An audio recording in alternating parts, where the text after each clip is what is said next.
Hello বন্ধুরা, তো দেখো আজকে আমরা সদ্গুরু বাবা অনুকূল চন্দ্রের আশ্রমে যাচ্ছি, যেহেতু ওখানে অনুষ্ঠান আছে এর জন্য যাচ্ছি। যেহেতু আমরা অনুকূল চন্দ্রের দীক্ষিত, তো আমরা আশ্রমে প্রসাদ খাওয়ার জন্য এসেছি। তো সেরকম কিছুই সাজিনি, সিম্পলভাবে এসেছি আর এসে পৌঁছে গেছি আমরা আশ্রমের সামনে।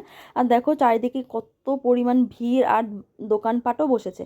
আর কি দারুণ সাজিয়েছে আশ্রমটা, কি ভালো লাগছে দেখতে। আর সামনে স্টেজ করেছে, ওখানে অনেকেই বক্তৃতা দিচ্ছে।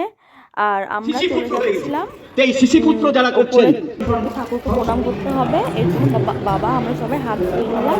তো এই দেখো আমি এদিকে দিয়ে ওপরে চলে এলাম। তো ঠাকুরকে প্রণাম করার জন্য প্রথমে বাবা মা দাদা ভাই করে নিল প্রণাম। তো তারপর আমি করলাম, আর এইদিকে দেখো কয়েকজন মিলে গান বাজনা করছিল। তো তারপর আমরা নিচে চলে এলাম। তো কিছুক্ষণ দাঁড়িয়ে আমরা আনন্দবাজার যেখানে খাওয়ানো হচ্ছে সেখানেই আমরা এসে গেলাম। আর পাশে রান্না হচ্ছে, আর এদিকে দেখো আমরা খেতে বসে গেছি। তো সবাইকে থালা দিয়ে দিয়েছে, আমাকে না প্রচণ্ড লেট করেছিল দিতে।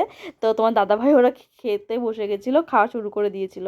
তো খাওয়া দাওয়া হলো, তো এবার আমরা আর দাঁড়াবো না, তো এবার আমরা বাড়ি চলে যাচ্ছি। টাটা।